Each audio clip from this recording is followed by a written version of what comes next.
Avec quelle vitesse une gomme de 20 grammes, tombant sans frottement d'un banc de 70 cm de haut, va-t-elle toucher le sol? Nous allons donc commencer par indiquer nos différentes données, bien sûr exprimées dans le système international. Il est bien précisé que la chute se fait sans frottement. Ça signifie que l'énergie mécanique de notre système est une constante. Autrement dit, l'énergie mécanique au départ est égale à l'énergie mécanique à la fin. Nous allons commencer par regarder quelles sont les différentes formes d'énergie présentes au début et à la fin.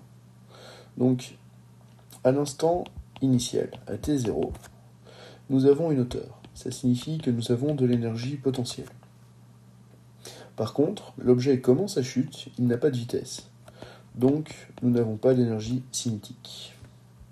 Au temps final, la hauteur, on est au niveau du sol. Donc nous n'avons plus de hauteur, ça signifie qu'il n'y a pas d'énergie potentielle. Par contre, la vitesse va être maximale, on a donc une énergie cinétique. Ça veut dire que l'énergie mécanique au début est stockée c'est uniquement de l'énergie potentielle, tandis que l'énergie mécanique à la fin, c'est uniquement de l'énergie cinétique. Comme nous savons que l'énergie mécanique au début est égale à l'énergie mécanique à la fin, nous pouvons dire que l'énergie potentielle au départ est égale à l'énergie cinétique finale.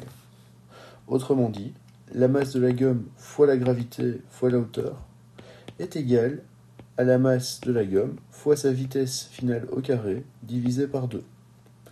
Nous recherchons la vitesse de la gomme. Nous allons donc venir isoler la vitesse dans cette expression. Comme il s'agit de la même gomme, les masses sont identiques, nous pouvons donc les simplifier.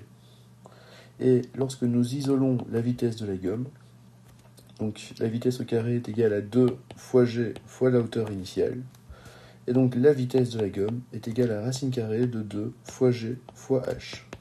Donc la racine carrée est de 2 fois 10 fois 0,7 mètres.